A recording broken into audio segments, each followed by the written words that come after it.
ஒட்டுமொத்த இந்தியாவும் கொந்தளிச்சது. நீட்டுக்கு எதிராக மாணவருடைய போராட்டம். உங்களுக்கு என்னன்னே தெரியாம பேசி தயவு செஞ்சு விட்டுருங்க. உங்களுக்கு அதை பற்றி தெரியல. நீட் என்ன கொந்தளிச்சு சொல்லுங்க. நீட் வினாத்தாள் கசிவு தொடர்பாக அதுதானே சொல்லுச்சு. ஆமா, அதுதான். அது எல்லா இடத்துலயும் நடந்த மாதிரி இங்கேயும் நடந்துச்சு இல்ல. இல்ல சொல்லி நான் கேள்வியை முடிச்சிடுறேன். அனுமதிக்க மாட்டேங்கிறீங்க. தாவேக அரசின் கொள்கை பேன் நீட் தான். உங்களுக்கு ஏதாவது மாற்று கருத்து இருக்காதுல்ல? அது அவங்க சொல்லட்டுங்க, நீங்க சொல்லாதீங்க. அவங்க சொல்லிட்டாங்க. கருத்து நான் சொல்ல என்னன்னு புரிஞ்சுக்கிட்டு பேசுங்க சார். IAS IPS இருக்காங்க, அதுக்கு தனியா தேர்வு வைக்கிறாங்களா? ஆமா. அப்ப இது தப்புனா அதுவும் தப்பு தானே? இல்ல, எப்படி அது தப்பு இல்ல. எப்படி? ஏன்னா அந்த டிகிரி முடிச்ச பிறகு தான் எழுத முடியும். UPSC தேர்வுகளை ஒரு பட்டப்படிப்பு முடித்த பிறகுதான் நீங்க எழுதவே முடியும். நீட்டு தேர்வை பள்ளிக்கூடம் படிச்சு 12ஆம் வகுப்பு வரைக்கும் நான் பொது தேர்வு எழுதி நான் திரும்பி ஒரு தேர்வு எழுதணும், அதுக்கு எழுதணும் அப்படிங்கறதா நீட் எதிர்ப்பு நிலைப்பாடுகள் அடிப்படை கூறு. ஐயோ, அந்த அடிப்பு வார்த்தையெல்லாம் நல்லா தான் போடுறீங்க, ஆனா பொருள் புரியாம தான் பேசுறீங்க. என்ன பிழையில் எனக்கு எடுத்து சொல்லுங்க. நீட் ஒழிப்புக்காக போராடாதப்பான்னு சொல்ல வரீங்களா? அப்ப எது மாதிரி எந்த தெரியும் வேணாம்னு சொல்றீங்களா? நீட் தேர்வு வேணாம்னு சொல்றேன். அதே மாதிரி TNPSC வேணாங்கிறீங்க. அது வேணாம்னு சொல்லுங்க. அது ரெண்டு ஒண்ணு தானே. இது போட்டி தேர்வு, இது தகுதி தேர்வு.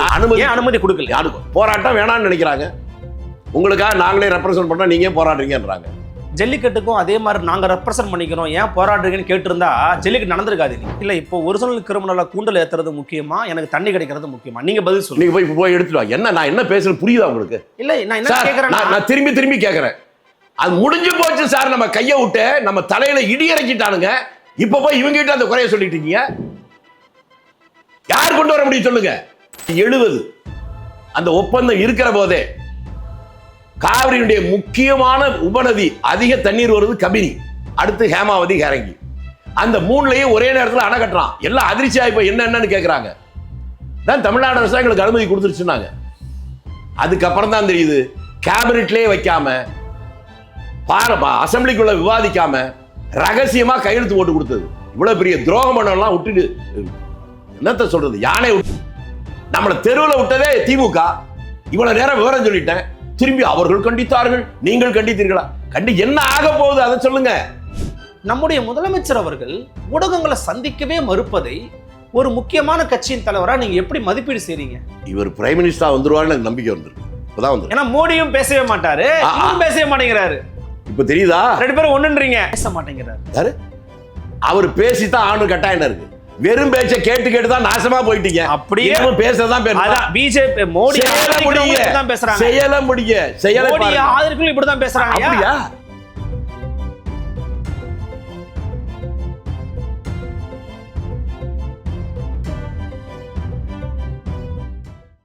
ஃபோர்த் எஸ்டேட் தமிழ் நேயர்களுக்கு அருள்மொழிவர்மனின் அன்பார்ந்த வணக்கங்கள். இது உங்கள் ஃபோர்த் எஸ்டேட் தமிழ் வழங்கும் பெருதுக நிகழ்ச்சி. இன்றைக்கு நம்மோடு மீண்டும் இணைகிறார் காங்கிரஸ் கட்சியின் மூத்த தலைவர், மரியாதைக்குரிய திரு திருச்சி வேலுச்சாமி அவர்கள். வணக்கம். வணக்கம். எப்படி இருக்கீங்க? நலமா இருக்கேன். தமிழ்நாடு போல. மிக்க மகிழ்ச்சி. தமிழ்நாடை போல அப்படின்னு சொல்லிட்டீங்க. ஸோ தமிழ்நாடு நன்றாகத்தான் இருக்கிறது அப்படிங்கிற. மற்ற இடத்துல நடக்கிற மாதிரி அக்கிரமெல்லாம் இங்கே இல்லையே. தவறு செய்தால் அவர்களுக்கு தண்டனை உண்டு அப்படிங்கிற ஒரு அச்சம் இன்றைக்கு இந்தியாவில் மற்ற மாநிலத்தை விட தமிழ்நாட்டில் வந்திருக்கு. அதனால தான் நிம்மதியா இருக்கும். மிக்க மகிழ்ச்சி. நேற்று அப்ப நீங்க செய்தி பார்க்கலையா? செய்தி பார்த்துட்டு தான் இருக்கேன். முன்னாள் மத்திய அமைச்சர் அழகிரியுடைய பொண்ணே பொது இடத்துல யாரோ அடிச்சிட்டான்னு சொல்லி உடனே கைது பண்ணி கேஸ் போட்டு பெயில தான் வந்திருக்கு. வழக்கு விசாரணை நடந்துகிட்டு இருக்கு. அப்ப யாராக இருந்தாலும் நடவடிக்கை எடுக்கிறார்கள். இதை விட வேற உதாரணம் வேணுமா? கட்டாயமா தேவை கிடையாது. இந்த ஆட்சியினுடைய ஒரு அங்கம் வகிக்கக்கூடிய ஒரு கட்சி காங்கிரஸ் கட்சி. முக்கியமான துறையில அமைச்சராகவும் இருக்கிறீங்க. ஒரு கூட்டணி அரசு நடந்து கொண்டு அமைச்சர்கள். ஆமா, அமைச்சர்களாகவும் இருக்கிறீங்க. எப்படி நடந்து கொண்டிருக்கிறது தமிழ்நாடு அரசு? எந்த போன்ற மாற்றங்கள் எல்லாம் போன ஆட்சியில் இல்லாதது இங்க இருக்குதுப்பா, ரொம்ப மகிழ்ச்சியா இருக்குப்பான்னா எதையெல்லாம் பட்டியலிட விரும்புறீங்க? இப்ப நான் முதல்ல சொன்னேன்ல, தவறு எவன் செய்தாலும், அவன் எத்தனை உச்சாணி கொம்பில் இருந்தாலும், அவன் தவறு செய்தால் இந்த அரசாங்கம் நடவடிக்கை எடுக்கும் என்கின்ற அந்த உணர்வே குற்றவாளிகள் குற்றம் செய்வதற்கு தயங்குகிறார்கள். அப்பாவி மக்கள் நமக்கு பாதுகாப்பு இருப்பதால் நம்புகிறார்கள். உலகத்தில் எந்த நாட்டில் யாராக இருந்தாலும் எல்லாவற்றையும் சாப்பாடை விட, உடையை விட, இருக்கிற இடத்தை விட பாதுகாப்பு என்பதுதான் ரொம்ப ரொம்ப முக்கியமானது. அதுதான் காந்தி சுதந்திரம் அடைகிற போது சொன்னாதான் உங்களுக்கு புரியும். இவ்வளோ நாள் போராடி சுதந்திரம் வாங்கியிருக்கீங்களே, இந்த ஆட்சி எப்படி இருக்கணும்னு நினைக்கிறீங்கன்றார். அப்போ அவர் சொல்கிறாரு, ராஜராஜ சோழன் ஆட்சி அந்த ஆட்சி என்று சொல்ல, உமர் கலீஃபாவின் ஆட்சியை போல இருக்கணும்னு சொல்கிறார். சொல்லி அதோடு நிறுத்தலை. இன்றைக்கு சுதந்திரம் வந்திருக்கு. ஆனாலும் இந்த ஊரில் இருக்கிற ஒரு கன்னிப்பெண் உடல் முழுவதும் நகை அணிந்து கொண்டு இரவு நேரத்திலே ஓரிடத்திலிருந்து ஒரு இடத்துக்கு அச்சமில்லாமல் போகிற நாள் வரும்போது தான் முழு சுதந்திரம் அடைந்ததாக நினைப்பேன்னு காந்தி சொன்னார். அது எவ்வளவு அர்த்தம் போயிருந்ததுன்னு இப்போ புரியுது. வேற என்ன சுதந்திரம் இருந்தாலும் வெளியில் வரும்போது பாதுகாப்பு நமக்கு இருக்கிறது என்கின்ற அந்த உணர்வு இருக்கு பாருங்க, அதுதான் ரொம்ப முக்கியம். இடைப்பட்ட காலத்தில் அது இல்லாமல் இருந்து தமிழ்நாட்டில் இப்பொழுது மீண்டும் வந்திருக்கிறது. ஆகவே நலமாக இருக்கு. இல்லை, நீங்கள் யார் தவறு பண்ணாலும் எந்த விஷயமா தவறு நடந்தாலும் எதிர்த்து கேள்வி கேட்குறாங்க, எதிர்த்து நடவடிக்கை எடுக்கிறாங்கன்னு சொல்கிறீங்க. தமிழ்நாட்டினுடைய பல்கலைக்கழகங்களில் தமிழ்த்தாய் வாழ்த்துக்கு முன்னுரிமை கொடுக்காம ஆர்வி அர்லேக்கர் அவர்கள், தமிழகத்தினுடைய ஆளுநர் அவர்கள் அழிச்சாட்டியம் செய்து கொண்டிருக்கிறாருன்னு எதிர்க்கட்சிகள் குற்றச்சாட்டு வச்சிருக்கிறாங்க. அமைதி காக்கிறது தமிழ்நாடு அரசு, ஏன் எதிர்த்து வாய் திறக்கல? காங்கிரஸ் கட்சியினுடைய முன்னாள் மாநில தலைவர் மரியாதைக்குரிய தொடர் செல்வ பெருந்தகை இதை கண்டித்து அறிக்கை விட்டிருக்கிறார். அப்படியா? அறிக்கை விட்டிருக்கிறாரு. உங்க கட்சியின் மனது தெரியாத அப்பாவியா இருக்கீங்க. அப்ப உங்களுக்கு ஒண்ணும் தெரியல. இப்பதான் கோமால இருந்து எந்திரிச்சு வந்திருக்கீங்க. நேத்தான அந்த நிகழ்ச்சி நடந்துச்சு. ஆமா, சுந்தரனார் பல்கலைக்கழகத்துல. கரெக்டா? மனோன்மணி சுந்தர சரியா சொன்னீங்க. அதை முழுசு சொன்னாலும் நீங்க தான் தெரியலன்னு சொல்லிட்டீங்க. நான் சொல்றேன்ல, அந்த விழாவிலே கலந்து கொள்ள வேண்டியது உயர்கல்வித்துறை அமைச்சர் தானே. கலந்துக்கிட்டாரா? கலந்துக்கல. வெளியே வந்துட்டாரா? வெளியே வந்துட்டாரு. தமிழக அரசின் சார்பில் அதுக்கு கண்டனம் தெரிவித்திருக்காங்க. இதெல்லாம் தெரியாம நீங்க பேசிக்கிட்டீங்க. என்ன கண்டனம் தெரிவிச்சாங்கன்னு கேக்குறேன். என்ன அதுக்காக ஏகே அதெல்லாம் பாஜகன்ற வார்த்தை இல்ல. நான் சொல்லி முடிச்சிடுறேன். இந்த AK-74 எடுத்துட்டு போய் சொல்லணுங்களா? ஜனநாயக நாட்டில் கண்டனம் தெரிவிப்பதாங்க மானம் உள்ளவனுக்கு அதுவே கூச்சப்படுவான். அந்த பதவியில் இருக்கவங்களுக்கு இல்லைன்னா நம்ம என்ன பண்ண முடியும்? இல்லை, தொடர்ச்சியாக நீங்கள் அநியாயங்களுக்கு எதிராக இந்த அரசு வந்து குரல் கொடுக்குது அப்படிங்கிற துணியில தான் பேசுறீங்க. ஒட்டுமொத்த இந்தியாவும் கொந்தளிச்சது நீட்டுக்கு எதிராக மாணவருடைய போராட்டம். உங்களுக்கு என்னன்னே தெரியாமல் பேச தயவு செஞ்சு விட்டுருங்க. உங்களுக்கு அதை பற்றி தெரியல. நீட் என்ன கொந்தளிச்சு சொல்லுங்க. நீட்டு வினாத்தாள் கசிவு தொடர்பாக அதுதானே சொல்லுச்சு. ஆமா, அதுதான் அது எல்லா இடத்துலயும் நடந்த மாதிரி இங்கேயும் நடந்துச்சுல்ல. இல்ல சொல்லி நான் கேள்வியை முடிச்சிடறேன். அனுமதிக்க மாட்டேங்கிறீங்க. நீங்க முதல்ல சொன்னது ஆரம்பம் கசிவுன்னு சொல்லல, நீட்டை எதிர்த்துங்கிறது வேற, வினாத்தாள் கசிவு என்பது வேற. சரி, இப்ப புரியுதா? சரி, சொல்லி முடிக்கிறேன். டெல்லியில சிஜேபி கரப்பாம்பூச்சி ஜனதா கட்சிக்காரங்க அந்த தம்பிங்கெல்லாம் சேர்ந்து நீட்டு வினாத்தாள் கசிவு நடந்திருக்குது, பல மாணவர்கள் உயிரிழப்பு ஏற்பட்டிருக்குது, இதுக்கு நீதி கிடைக்கணும்னு போராட்டம் பண்ணாங்க. தமிழ்நாட்டுக்குள்ள இருந்த அந்த மாணவர்கள்லாம் சேர்ந்து எங்களுக்கு ஃபேர் நீட்டு வேணாம், பேன் நீட்டு வேணும்னு போராட்டம் பண்ணாங்க. தமிழ்நாட்டு அரசின் கொள்கை என்ன? பேன் நீட்டு தானே. அது உங்களுக்கு தான் மாற்று கருத்து இருக்கா? தாவேக அரசின் கொள்கை பேன் நீட்டு தான். உங்களுக்கு தான் மாற்று கருத்து இருக்கா? அதுல அது அவங்க சொல்லட்டுங்க, நீங்க சொல்லாதீங்க. அவங்க சொல்லிட்டாங்க. கருத்து நம்ம சொல்ல என்னன்னு புரிஞ்சுக்கிட்டு பேசுங்க சார்.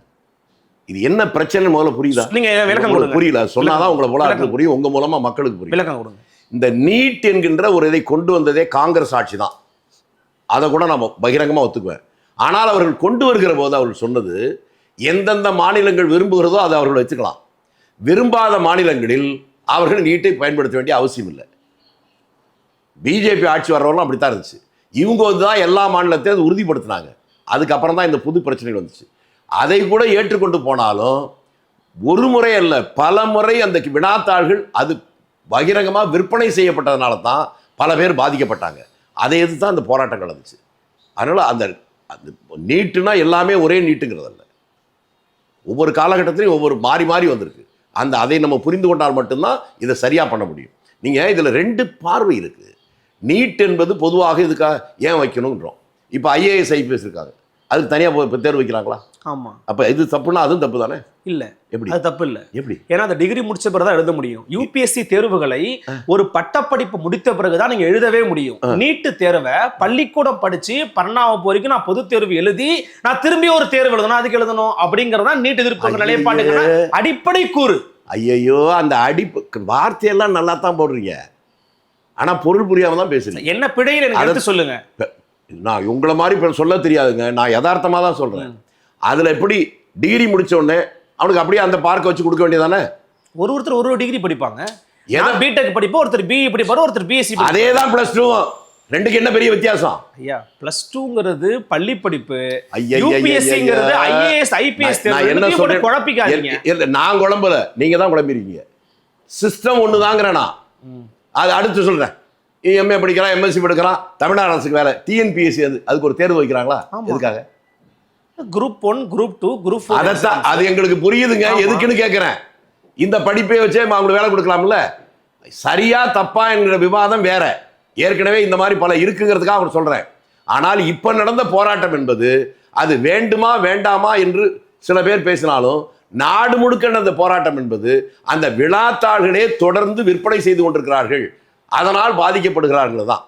அதனால அந்த பார்வையிலே போங்க. சரி, அதனால இல்ல நீங்க என்ன சொல்றீங்கன்னா, அப்ப வந்து நீட் வினாத்தாள் கசிவுக்கு எதிராக மட்டும் போராட தம்பி, அதனால நீ வந்து நீட் ஒழிப்புக்காகலாம் போராடாதப்பான்னு சொல்ல வரீங்களா? அப்ப எது மாதிரி எந்த தெரியும் வேணாம்னு சொல்றீங்களா? நீட் தேர்வு வேணாம்னு சொல்றேன். அதே மாதிரி டிஎன்பிஎஸ்சி வேணாங்கிறீங்க. அது வேணாம்னு சொல்லுங்க. அது ரெண்டு ஒண்ணு தானே. இது போட்டி தேர்வு, இது தகுதி தேர்வு. நான் என்ன சொல்றேன், என்னை தகுதி அறிவது என்பது வேறு, போட்டி தேர்வு என்பது வேறு. தகுதி தான், இதுவும் தகுதி தான், அதுவும் தகுதி தான். ரெண்டும் உங்களுக்கு புரியலன்னா அதுக்கு நான் பொறுப்பு இல்ல. இப்ப நீட் இருக்கலாம், நீட் வேணாம்னு சொன்னா பரவாயில்ல, லட்டு சாப்பிடக்கூடாது ஆனா ஜாங்கிரி சாப்பிடலாம்னு சொல்ற மாதிரி. இதுவும் அதுவும் ஒண்ணுதான் சார். அது வேண்டுமா வேண்டாமான்னு சொல்ற உங்க உரிமை, அது நான் தலையிட மாட்டேன். நானும் அதுக்கு இதுதான் சரின்னு சொல்லவும் மாட்டேன். ஆனால் இது போல பல இருக்கு. ஆனால் இந்த போராட்டம் அது வேண்டுமா வேண்டாமா என்பதல்ல, வேண்டும் என்று எல்லா மாநிலங்களும் ஏற்றுக்கொண்டு வந்துருது. முன்னால் பெரும்பாலான மாநிலங்கள் இருந்துச்சு. பிஜேபி வந்துதான் வேணான்னு தமிழ்நாட்டில் முன்னால கிடையாது, காங்கிரஸ் ஆட்சி இருக்கிற போது இவங்க ஏற்றுக்கொள்ளல. ஆனால் பிஜேபி வந்ததுக்கு அப்புறம் இங்கேயும் அது உறுதி செய்யப்பட்டது. ரெண்டுக்கு இருக்கிற வித்தியாசம் என்ன, வேணுமா இப்ப நடந்த போராட்டம் என்பது அது தேர்வே கேலி கூத்தா இருக்கு. அந்த வினாத்தாள்கள் தொடர்ந்து இது மாதிரி வெளியாகுது, அதனால நியாயமான மாணவர்கள் வெற்றி பெற முடியல அப்படிங்கிறதா கேள்வி.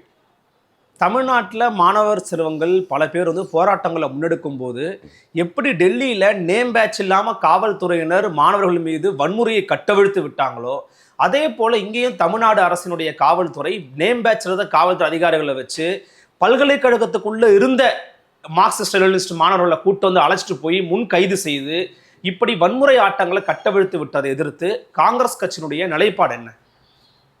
இந்த போராட்டத்தை உங்களுக்கு வீடியோ காட்டினா அதுக்கப்புறமா அடங்குவீங்களா? திமுக சிம்பல் போட்ட பனியன் போட்டு உள்ள உட்காந்து மாணவரே இல்லாதவங்கள போராட்டத்தில் கலந்துக்கிட்டான் காட்டுமா உங்களுக்கு? அவர்கள் வெளியேற்றப்பட்டார்கள். அவர்கள் வெளியேற்றப்பட்டார்கள். வாயிலே வருதா? ஆமா, நான் ஒத்துக்கிறேன். அதுக்கு பின்னால இருக்காங்க என்ன தெரியுது? திமுக தான் இருக்கு சார். அவர்கள் எதையாவது செய்து கலவரம் பண்ணணுங்கிறதா அவங்க நோக்கம். அதை பண்ணிட்டு இருக்காங்க.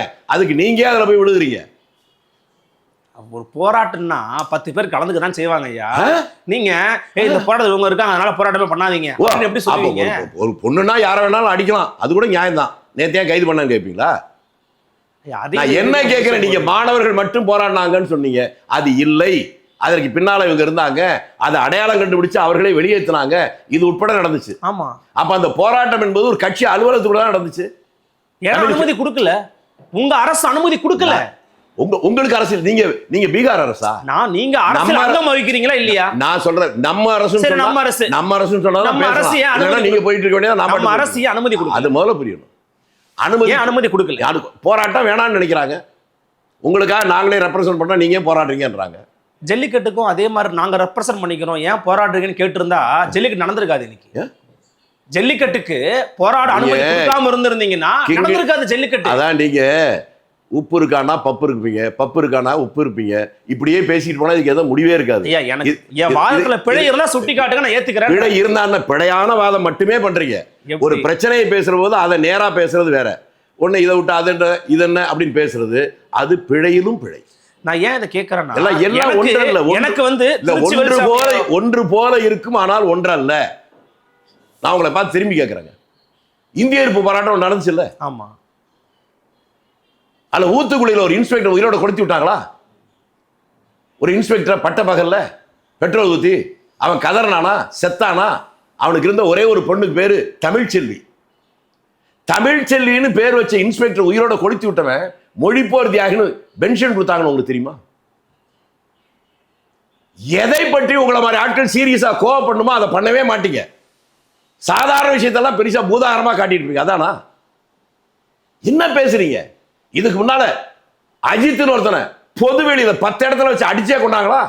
அப்பெல்லாம் நீங்க கதறினீங்களா? நான் கதறினேன். நான் அந்த திமுக அரசாங்கத்தை கேள்வி கேட்டேன், அதுக்காக பல சந்திச்சேன். நான் அப்படியா? நான் சந்திச்சேன்.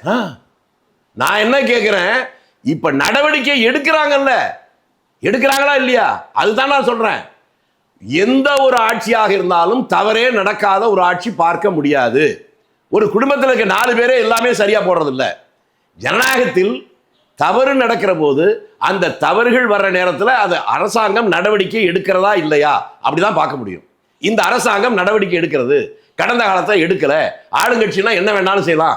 எங்க ஊர்ல போலீஸ் ஸ்டேஷன் உள்ளே போய் லேடி போலீஸை திமுக அடிச்சான், அது மேல கேஸ் பண்ணல. உங்களுக்கு தெரியுமா? வீடியோ வேணுமா? அதெல்லாம் இல்லாம ஒரு நல்ல ஆட்சி போகும்போது அது நல்லா இருக்கிற போதே குத்தி என்னன்னு கேட்டுட்டீங்கன்னா நீங்கள் நல்லா இருக்கிறது பிடிக்கலன்னு அர்த்தம்.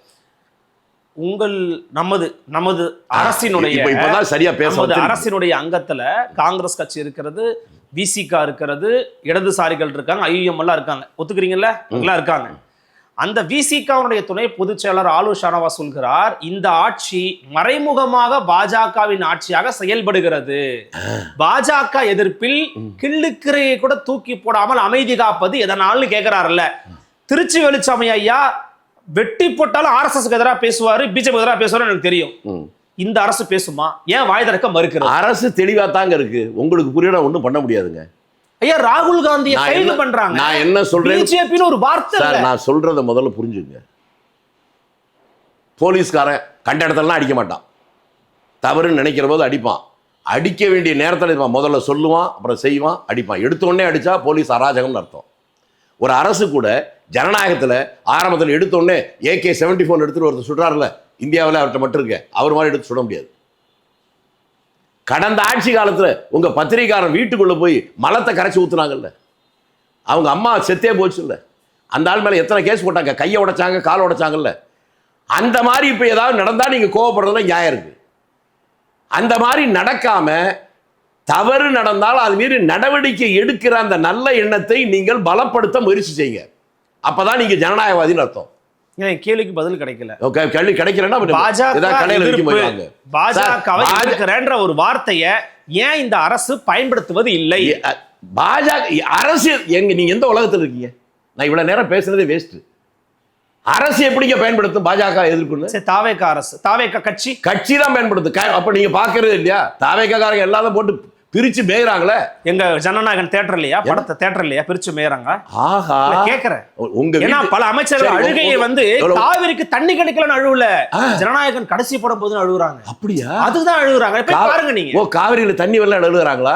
அழுகலன்ற நீங்களும் உருப்பட மாட்டீங்க, உங்க கூட இருக்கவங்க உருப்பட மாட்டான். காவிரியில ஏன் தண்ணி வரல சொல்லுங்க முதல்ல.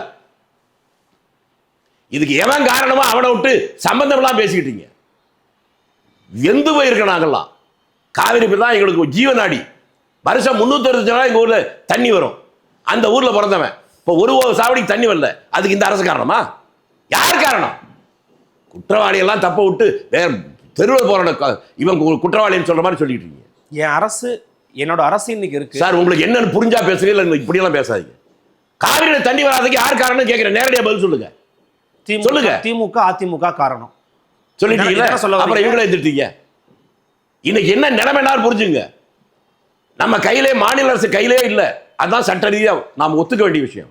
காவிரி மேலாண்மை வாரியம், ஒழுங்காற்று குழு, அது போட்டாச்சு ஏற்கனவே. நீங்க ஏதாவது சொல்றேன்னா அவங்ககிட்ட நேரடியாக கூட நம்ம சொல்ல முடியாது, மத்திய அரசுல சொல்லணும். அவங்க தான் கூப்பிட்டு கேட்பாங்க, அந்த குழு தான் முடிவு பண்ணும். இப்படி ஒரு இக்கட்டான சூழ்நிலை வந்ததுக்கு யார் காரணமோ அவனை எல்லாம் விட்டுட்டு அப்பாவி ஒரிஜினல் கிரிமினலை ஓட விட்டுட்டு அப்பாவியை பிடிச்சி கொண்டு நிறுத்துற மாதிரி நிறுத்துறீங்க நீங்க. இல்ல, இப்போ ஒரிஜினல் கிரிமினலை கூண்டல் ஏத்துறது முக்கியமா, எனக்கு தண்ணி கிடைக்கிறது முக்கியமா? நீங்க பதில் சொல்லுங்க. நீங்க போய் எடுத்துட்டு வாங்க. என்ன நான் என்ன பேசுறது புரியுதா உங்களுக்கு? இல்ல, நான் என்ன கேக்குறேன், நான் திரும்பி கேக்குறேன். அது முடிஞ்சு போச்சு சார். நம்ம கையை விட்டு நம்ம தலையில இடி இறக்கிட்டானுங்க. இப்ப போய் இவங்க கிட்ட அந்த குறைய சொல்லிட்டு இருக்கீங்க. யார் கொண்டு வர முடியும் சொல்லுங்க? மேல இருந்து மகாத்மா காந்தியை வந்து தமிழ்நாட்டு முதலமைச்சராக இருந்தாலும் பழைய மாதிரி கொண்டு வர முடியுமா? எல்லா உரிமையும் இழந்துட்டோம். அந்த உண்மையை முதல்ல உங்களை மாதிரி ஆள் புரிஞ்சுங்க, அதுக்கப்புறம் மக்களுக்கு புரிய வைங்க. நான் என்ன சொல்லிட்டு இருக்கேன், 365 நாள் தண்ணி வந்துருச்சு எங்க ஊர்ல. ஒரு நாள் 2 நாள் கிளீன் பண்றது கூட தண்ணி அடைச்சுதான் கிளீன் பண்ணோம். இன்னைக்கு ஒரு போது சாவடி தண்ணி வரல. இதுக்கு என்ன காரணம்? காவிரியில முத உபநதிகள்ல கர்நாடகத்தில் எப்ப அணை கட்டினான்னு உங்களுக்கு தெரியுமா? ஏன் சொல்றேன், இப்போ சொல்லட்டுமா? சொல்லுங்க. 1924 50 ஆண்டுகளுக்கு ஒப்பந்தம் போடப்படுது. அது 74 முடியணும். சரத்து என்னன்னா தெரியுமா? கர்நாடகத்தில் காவிரி பிரச்சனையில் ஏதாவது புது திட்டங்கள் வர்றதுன்னா, சில 100 ஏக்கருக்கு பாசனத்தை பிரிவுபடுத்தினா கூட தமிழ்நாட்டுடைய ஒப்புதல் வேணும். அதனால தமிழ்நாட்டில் ஒரு செக் டேம் கட்டுறதுனா கூட கர்நாடகத்துடைய ஒப்புதல் வேணும். இது இல்லாம கட்ட முடியாது. சரி, இன்றைக்கு நல்லா தெரிஞ்சுங்க. 1970 அந்த ஒப்பந்தம் இருக்கிற போதே காவிரியுடைய முக்கியமான உபநதி அதிக தண்ணீர் வருது கபினி, அடுத்து ஹேமாவதி, ஹேரங்கி. அந்த 3லையும் ஒரே நேரத்தில் அணை கட்டுறான். எல்லாம் அதிர்ச்சியா இப்ப என்னன்னு கேட்கிறாங்க. தான் தமிழ்நாடு அரசு எங்களுக்கு அனுமதி கொடுத்துருச்சுன்னாங்க. அதுக்கப்புறம் தான் தெரியுது, கேபினெட்லேயே வைக்காம, அசம்பிளிக்குள்ள விவாதிக்காம ரகசியமா கையெழுத்து போட்டு கொடுத்தது. இவ்வளவு பெரிய துரோகம் பண்ணலாம் விட்டுட்டு என்னத்த சொல்றது, யானை விட்டு எறும்பு கண்ணி வைக்கிற மாதிரி பேசிட்டீங்க. அதுக்கப்புறம் 74 வந்துச்சு இல்ல, 74 முடிகிற போது அந்த ஒப்பந்தம் என்ன, அந்த காலகட்டத்தில் 2 பேரும் உட்கார்ந்து அன்றைக்கு இருக்கிற சூழ்நிலைக்கு ஒப்பந்தத்தை புதுப்பித்துக் கொள்ள வேண்டும். அந்த புதுப்பிக்க ஒரு இடத்தை ஆட்சியில் இருந்த திமுக தானே, அவன் புதுப்பிக்காம போய் எல்லா உரிமையும் போனதுக்கு அப்புறம் இன்னைக்கு இருக்கிற போட்டு பெண்டை கழட்டுறீங்களே, இது எந்த ஒரு நியாயம்? நான் வந்து திமுக அதிமுகவுக்கு ஆதரவாக பேச நான் வரல. இல்ல, பிரச்சனையை தெரிஞ்சுட்டு பேசுங்க. புரியுது. திமுக அதிமுக என்ன இல்லைங்க சொல்றது புரிஞ்சிருச்சுங்கய்யா. பிரச்சனையை ஒட்டி மட்டும் பேசுங்க. 2 பேரோட நிர்வாக பிழை, மோசமான ஆட்சி முறை, இதெல்லாம் வந்து இன்னைக்கு இருக்கிற 2 பேரும் காரணமா இருக்கு. அப்ப நீங்க என்ன உங்களுக்கு புரியுற மாதிரி எனக்கு சொல்ல தெரியல. இந்த மொத்த பிரச்சனையிலையும் அதிமுக இல்ல, திமுக மட்டும் தான் இருந்துச்சு. சரி, இல்ல அதிமுக இன்னொன்னு சொல்லிடுறேன், அப்பதான் உங்களுக்கு புரியும். 1977 தமிழ்நாட்டில் முதல் எம்ஜிஆர் ஆட்சி வருது. ஆமா. கர்நாடகா தேவராஜஸ் காங்கிரஸ் ஆட்சி வருது. மத்தியில ஜனதா கட்சி ஆட்சி வருது. அங்கே மொராரி தேசாய் வர்றாரு. அப்ப எம்ஜிஆருக்கு புரியல, தேவராஜஸ் கூட்டு பேசுறாரு. என்ன பேசுறாருன்னா, நாம அவருக்கு எதிராக இருக்கிறோம், அவர் ரொம்ப விவரம் தெரிஞ்ச ஒரு அனுபவசாலி, நமக்குள்ள இருக்கிற ஒரே பிரச்சனை காவிரி பிரச்சனை, இதை நமக்குள்ள தீர்த்துக்கலன்னா இதை ஒன்ன வச்சு அவர் காலி பண்ணிடுவார். 2 பேரும் சேர்ந்து உட்கார்ந்து பேசி 320 டிஎம்சிக்கு ஒப்பந்தம் முடிச்சுட்டாங்க. அன்னைக்கு கையெழுத்து போட்டுதான் இன்னும் 50 ஆண்டுகளுக்கு அது நீடிச்சிருக்கும். அன்றைக்கு தான் முரசொலியில் ஒரு அறிக்கை வந்துச்சு. இதெல்லாம் தெரிஞ்சுக்கிட்டாதான் உங்களுக்கு இந்த மற்றெல்லாம் மக்களுக்கு புரியும். என்ன அறிக்கை தெரியுங்களா? உடன்பிறப்பை பார்த்தாயா, 1000 இருந்தாலும் எம்ஜிஆர் மலையாளி தானே, அதனால தான் தமிழர்களுக்கு துரோகம் பண்றாரு. 400 டிஎம்சிக்கு ஒரு சுட்டு குறைந்தாலும் இது துரோகம் தான். அவர் என்னடா மலையாளிகளாலும் கையெழுத்து போட விட்டார். அதுக்கப்புறம் அதே இது 89 தான் திரும்பி வரும்போது 320 டிஎம்சிக்கு ஒப்பந்தம் போட்டா தமிழனுக்கு துரோகம் என்றால் 177 டிஎம்சி .2 ஒப்பந்தம் போட்ட இவங்க எவ்வளவு பெரிய துரோகி, அதை புரிஞ்சுங்க. கடந்த கால திமுகவுடைய மோசமான நிர்வாக ஆட்சியை நான் முழுமையா எதிர்க்கிறேன். கண்டிப்பா அவங்க ஆதரவா இல்லை. எனக்கு ஒரு சந்தேகம் என்ன அப்படின்னா, இன்னைக்கு தமிழகத்தினுடைய காங்கிரஸ் தலைவர் மரியாதைக்குரிய திரு மாணிக்கம் தாக்கூர் அவர்கள் மிக கடுமையாக கர்நாடக காங்கிரஸ் எதிர்க்கிறாரு. அது எப்படி எங்க கட்டலாம், நாங்க தமிழர்களா நாங்க ஒன்னா நிற்போம், எங்களுக்கு எந்த விதமான மாற்று கருத்து சொல்றாரு. நான் சொல்லி கேள்வி முடிச்சிடுறேன். மத்திய நீர்வளத்துறை இணையமைச்சர் நேற்றைக்கு நாடாளுமன்றத்தில் ஒரு கேள்வி எழுப்பியதுக்கு பதில் சொல்லும் போது, மேகதாது கட்ட தமிழர் நாட்டினுடைய ஒப்புதல் தேவையில்லைன்னு பேசினதை கண்டிச்சு திமுக, எடப்பாடி பழனிசாமி உட்பட எல்லாரும் அறிக்கை கொடுக்குறாங்க. எப்படி நீங்க பேசலாம், எப்படி அனுமதி இல்லைன்னு கேட்கலாம் அப்படின்னு. தமிழக அரசு இதற்கு ரெஸ்பாண்ட் பண்ணல. இதே மந்திரி சொன்னது உண்மைதான். நான் முதல்ல என்ன சொன்னேன், இதை கேட்பதற்கான உரிமை தமிழக அரசுக்கு இல்லை, கர்நாடக அரசுக்கு இல்லை, மேலாண்மை வாரியத்தை தான் பேச முடியும். அதுவும் நம்ம நேரடியாக போனா மதிப்பான்னு சொல்ல முடியாது. சட்ட ரீதியா நம்முடைய எல்லா உரிமையும் அன்னைக்கே முடிச்சு நம்மளை தெருவில் விட்டவனை விட்டு அவன் கண்டிக்கிறான்னு இப்ப பேசுறீங்களே, இதை புரிஞ்சு பேசுறீங்களா புரியாம பேசுறீங்களா? நம்மளை தெருவில் விட்டதே திமுக.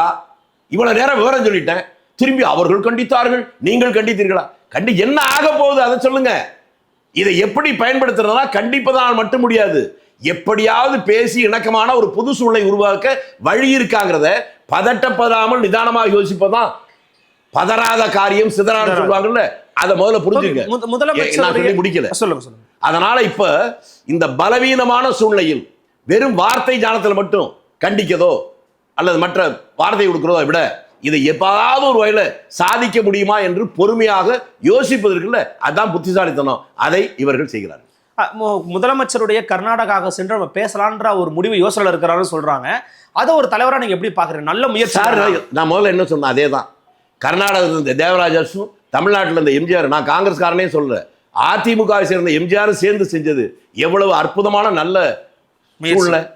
அதை போல ஒரு சூழ்நிலை உருவாக்க நம்ம என்னதான் இருந்தாலும் நமக்குள்ள ஏதாவது ஒன்னா சேர்ந்து இதை தீர்ப்பதற்கு ஏதாவது வழி இருக்கான்னு முயற்சிப்பது தப்பா? என்றால் தானே முயற்சிக்க முடியும். முயற்சி பண்ணாதான் எதாவது நடக்கும்.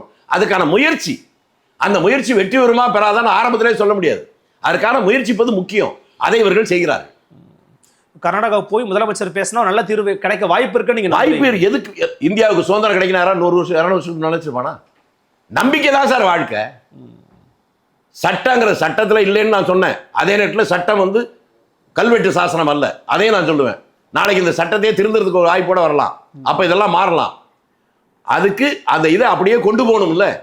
2 மாநிலத்தில் நீங்க ஒரு அறிக்கை மட்டும் கொடுத்துட்டா, கர்நாடகத்தில் 1.5 கோடி தமிழர் இருக்காங்க, உங்களுக்கு தெரியுமா? அங்கே ஒரு பிரச்சனை வந்தால் அதை அவர்களை யார் காப்பாற்றிங்க? நீங்க காப்பாத்தீங்களா? நீங்க பாட்டுக்கு உட்காந்து பேசிட்டு போயிருவீங்க. அங்கே கலவரம் வந்தால் என்ன ஆகும்? அதையும் ஒரு அரசு புத்திசாலியா இருக்கிறவன், மனுஷனா இருக்கிறவன், மனிதாபிமானமா இருக்கிறவன், முதல் மந்திரியா இருக்கும், அப்படிதான் யோசிப்பான். ஒரு அறிக்கை மட்டும் கொடுக்கறது முக்கியம் அல்ல, அதனுடைய விளைவு என்ன வரும்னு யோசிச்சு கொடுக்கணும். அதை இந்த முதலமைச்சர் தெளிவா செய்யறார். அதை நீங்க புரிஞ்சுக்கிட்டாதான் இந்த பிரச்சனையை பத்தி நம்ம புரிஞ்சுக்க முடியும். ஆனா தொடர்ச்சியா கூட்டணியில இருக்கக்கூடிய கட்சிகள் சிபிஐ, சிபிஎம் மற்றும் விசிகா போன்ற கட்சிகள்லாம் அரசுக்கு ஒரு நெருக்கடி தொடர்ச்சியா கொடுத்துக்கிட்டு இருக்கிறாங்கன்னு சொல்றாங்க. நீங்க யார் சொல்றா? கிட்டத்தட்ட தாவேக்காவே சொல்றாங்க. ஏன்னா சிபிஐனுடைய முன்னாள் பேசுறேன், யாருன்னு சொல்லிட்டு பேசுறேன். நான் சொல்றேன் சிபிஐனுடைய யாருன்னு சொல்லுங்க. சொல்றையா பேச சொல்றேன். சிபிஐனுடைய முன்னாள் மாநில செயலாளர் திரு முத்தரசன் அவர்கள் பாரநிலத்துல வந்து அந்த பசங்க கிட்ட பேசுகிற போது, நான் இது நீட்டை குறித்து நான் யார்கிட்ட வேணா பேசுவேன், திமுக பேசுவேன், காங்கிரஸ் கிட்ட பேசுவேன், கம்யூனிஸ்ட் கிட்ட பேசுவேன், ஒரு கட்சிகிட்ட மட்டும் பேசவே மாட்டேங்கிறாரு. அது தாவேக்காவை தான் ஒரு மறைமுகமா சுட்டுகிறாருங்கிறத எல்லாருமே அங்க சொன்னாங்க. உங்க கற்பனைகள்லாம் யாரும் விளக்க சொல்ல முடியாதுங்க. இல்ல அவர் என்ன சொன்னார்னு மட்டும் பேசுங்க, அதுக்கு பதில் சொல்றேன். இதான் சொன்னாரு. நீங்களா கற்பனை பண்ணிக்கிட்டு நீங்க ஏதாவது தண்ணி டிக்ஷனரி, லிஃப்டோ மாதிரி ஒரு தண்ணி டிக்ஷனரி வச்சிருக்கீங்களா இந்த வார்த்தைக்கு இந்த அர்த்தம்னு? அவர் தாவேக்கான பயன்படுத்தினா நீங்க சொல்லுங்க, அவர் பயன்படுத்தவே இல்லைன்னு சொல்றீங்க. ஆனா அவரை தான் சொன்னார், உங்களை மாதிரி ஆளுக்கு தான் சொல்லியிருக்காரு அவர். என்னமா நாங்க கட்சியில இருக்க எல்லா கட்சியிலயும் அவர் சொல்றாரு தாவேகா பேர் மட்டும் தான் அவர் பயன்படுத்தல. கட்சியில இருக்கவன் தான் பேசணுங்கல்ல. தமிழ்நாடு ஊனா போனதுக்கு அதான் காரணம். ஒரு கட்சிக்காரன் தான் போராடி எல்லாம் நடக்கணுங்கல்ல. வெகு மக்களுடைய விழிப்புணர்வு தான் ஒரு ஆட்சியை சரியாக நடத்தும். பொதுமக்கள் எதிர்பார்க்கிற அச்சம் வந்தால்தான் ஆட்சியில் இருக்க நேர்மையா இருப்பான். என்ன செஞ்சாலும் கண்டுக்க மாட்டான். நம்ம சின்ன கொடுத்தா அதுல தான் ஓட்டு போடுவான், கழுதை நிறுத்தினாலும் ஓட்டு போடுவானா, அது கழுதைக்கு தான் ஆட்சிக்கு வரும். இல்லை என்னன்னா, இப்போ தேசிய அளவில் பாருங்களேன், ராகுல் காந்தி அவர்கள் ஒரு நேச்சுரல் லீடராக எல்லாரையும் அழைச்சி வச்சு என்னுடைய நிலைப்பாடு என்ன, நாம் எதுக்காக பிஜேபி எதிர்க்கிறோம், நாம் எதுக்காக நம்முடைய நோக்கம் என்னன்றதை குறித்து ஒரு ப்ரெஸ் மீட் பண்ணி பேசுகிறார். தமிழ்நாட்டில் இதுக்கு முன்னாடி பல பேரும் பேசியிருக்கிறாங்க. நம்முடைய முதலமைச்சர் அவர்கள் ஊடகங்களை சந்திக்கவே மறுப்பதை ஒரு முக்கியமான கட்சியின் தலைவராக நீங்கள் எப்படி மதிப்பீடு செய்றீங்க? இவர் பிரைம் மினிஸ்டரா வந்துருவாருன்னு எனக்கு நம்பிக்கை வந்திருக்கு. இப்போதான் வந்து, ஏன்னா மோடியும் பேசவே மாட்டாரு, பேசவே மாட்டேங்கிறாரு. இப்ப தெரியுதா? ரெண்டு பேரும் ஒண்ணுன்றீங்க. இது ஒண்ணு இல்லைங்க, பிரைம் மினிஸ்டர் வர்றதுக்கான தகுதி வந்துருச்சுன்னு அர்த்தம். இந்த நாட்டுடைய பிரதம மந்திரியா 10 வருஷம் இருக்கிற பிரைம் மினிஸ்டர் பத்திரிகாரனை பார்க்கலன்னா அது பிரச்சனை இல்ல. ஆனா இவர் பார்க்கலன்னா மட்டும்தான். நீங்க எப்படி பாத்தீங்கன்னா, பேசுறவன அப்படியே எதிர்நிலை போய் தள்ளுறது. நான் பிஜேபி பக்கம் தள்ளுறீங்க பாத்தீங்களா? என்ன பிஜேபி பக்கம் தள்ளிட்டீங்க. இப்போ நான் தள்ளவே இல்ல, நீங்களே உழுவுறீங்க. பிஜேபியினுடைய தலைவராக இருக்கக்கூடிய மோடி ஊடகங்களை சந்திக்காத சர்வாதிகாரத்தனம். பிஜேபியுடைய தலைவர் இல்ல சார், இந்தியாவின் பிரதமர். இந்தியாவின் பிரதமர். அதனால இப்ப புரியுதா உங்களுக்கு நான் என்ன கொண்டு வரேன்னு? உங்களை பிஜேபிக்கு தள்ளல, மக்கள்கிட்ட விழிப்புணர்ச்சி வராத சுட்டி காட்டுறேன். மோடி பிரதம மந்திரியை சொல்றேன், பிஜேபி தலைவரை நான் சொல்லல. பிரதமர் மோடி ஊடகங்களை சந்திக்காததை சர்வாதிகாரத்தனம் நான் சுட்டி காட்டுறேன். ஏன் இவர் சந்திக்க மறுக்கிறாருன்றதுக்கு பதில் சொல்லுங்க. பிரைம் மினிஸ்டர் வந்துருவாரு, தமிழ்நாட்டுக்காரர் முதல்ல பிரைம் மினிஸ்டர் வர்றது வாய்ப்பு இருக்குன்னு நான் நினைக்கிறேன். அப்படி வந்தா நல்லது. வஞ்ச புகழ்ச்சி நான் ஒத்துக்கிறேன். இல்ல வந்தா நல்லதுதான். இது வஞ்ச புகழ்ச்சி அணி இல்ல, நீங்களா நினைச்சுங்க, எது வேணாலும் நினைச்சுங்க. நீங்க வானத்துல பறக்கிறதா கூட நினைச்சுங்க, நானா வேணாங்கிறேன். நான் என்ன சொல்றேனோ அதான் நீங்க எடுத்துக்கணும். சரி, நீங்களா நினைக்கிறதெல்லாம் நான் பேசுறதா எடுத்துக்கூடாது. ஏன் பேச மாட்டேங்கிறார்? யாரு? அவர் பேசித்தான் ஆணு கட்டாயம் இருக்கு. வெறும் பேச்சை கேட்டு கேட்டு தான் நாசமா போயிட்டீங்க. அப்படியே பேசுறதான் பிஜேபி மோடி தான் பேசுறாங்க. செய்யல முடிய செய்யல ஆதரவுகள் இப்படி தான் பேசுறாங்க. அப்படியா? எதுக்கு பேசணும்? அப்படியா? காங்கிரஸ்காரங்க மாதிரி எதுக்கு நான் கத்திக்கிட்டு இருக்கோம்? குஜராத் வேலையை பாருன்றாங்க. இந்த குஜராத்ல ஒரு பொண்ணு இருக்கு, அது உங்களுக்கு வேண்டியதோ? நான் என்ன சொல்றேன்னு புரிஞ்சுக்கணும். எதிர்கட்சியா இருக்கிறவர்கள் பேசுவது என்பது வேறு, ஆட்சியில் இருக்கிறவர்கள் பேசுவதை விட காரியம் சாதிப்பது முக்கியம் நினைக்கணும். அதை நோக்கி தான் போறாங்க. மோடி மட்டும் திட்டுறீங்க? மோடி வேற சார், மோடி மத்திய அரசு சார். அவர் காரியம் சாதிக்கிற இடத்துல வேற ஆள்டன் இல்ல. ஆனா மாநில அரசு அப்படி இல்ல, மத்திய அரசை சார்ந்துதான் சில விஷயங்களை செய்யணும். இவங்களுக்கு விரும்பினாலும் விரும்பாட்டாலும், இப்ப நீங்க உங்களுக்கு போலீஸ்காரனை பிடிக்கல, இருக்கிற இன்ஸ்பெக்டர் பிடிக்கல, உங்க வீட்டுல திருட்டு போயிட்டு அவன்கிட்ட தான் போய் கம்ப்ளைண்ட் கொடுப்பீங்க, வேற வழி இல்ல. அது மாதிரி மாநில அரசு நீங்க என்னதான் கரடியா கத்தினாலும் கூட இந்திய அரசியல் ஜனநாயக ரீதியாக மாநிலத்தில் இருக்கிற எந்த ஆட்சியாக இருந்தாலும், மத்தியில் வேறு கட்சி ஆட்சியாக இருந்தாலும், அவர்களோடும் எல்லா பிரச்சனை பற்றி பேசித்தான் ஆகணும். பேசாமல் இருக்க முடியாது. இதுதான் யதார்த்த உண்மை. அதை புரிஞ்சுக்காம நம்ம பேச முடியாது. ஆட்சியில் இருக்கிறவர்கள் வெறும் பேசுறதா முக்கியம்னா நம்ம சாலமன் பாப்பையாவை சீஃப் மினிஸ்டர் ஆக்கிடுவோம்.